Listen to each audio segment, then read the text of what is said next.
श्रीसूर्यकवचम्। श्रीसूर्य उवाच शाम्ब शाम्ब महाभागो शृणु मे कवचं शुभम्। त्रैलोक्यमङ्गलं नाम कवचं परमाद्भुतम्। यज्ञात्वा मन्त्रवित् सम्यक् फलं प्राप्नोति निश्चितम्। यद्धृत्वा च महादेवो गणानामधिपो भवति। पठनात् धारणात् विष्णुः सर्वेषां पालकः सदा। एवमिन्द्रादयः सर्वे सर्वैश्वर्यमवाप्नुयुः। कवचस्य ऋषिर्ब्रह्मा छन्दोनुष्टुप् श्रीसूर्यो देवता चात्र सर्वदेव नमस्कृतः। यश आरोग्यमोक्षेषु विनियोगः प्रकीर्तितः। प्रणवो मे शिरः पातु घृणिर्मे पातु बालकम्। सूर्यो व्योन्नयनद्वन्द्वमादित्यः कर्णयुग्मकम्। अष्टाक्षरो महामन्त्रः सर्वाभीष्टफलप्रदः। ह्रीं बीजं मे मुखं पातु हृदयं भुवनेश्वरी। चन्द्रबिम्बं विंशदाद्यं पातु मे गुह्यदेशकम्।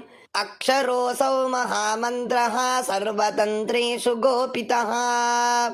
शिवो वह्निसमायुक्तो वामाक्षी बिन्दुभूषितः। एकाक्षरो महामन्त्रः श्रीसूर्यस्य प्रकीर्तितः। गुह्यात् गुह्यतरो मन्त्रो वाञ्छाचिन्तामणिर्स्मृतः। शीर्षादिपादपर्यन्तं सदा पातु मनुत्तमः।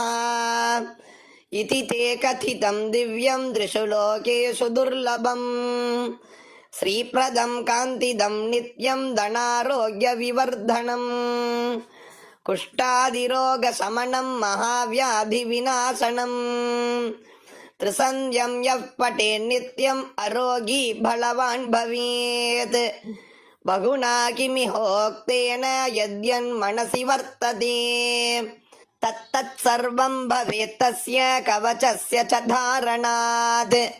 भूतप्रेतपिशाचाश्च यक्षगन्धर्वराक्षसाः ब्रह्मराक्षसवेताला न द्रष्टुमपि तं क्षमाः।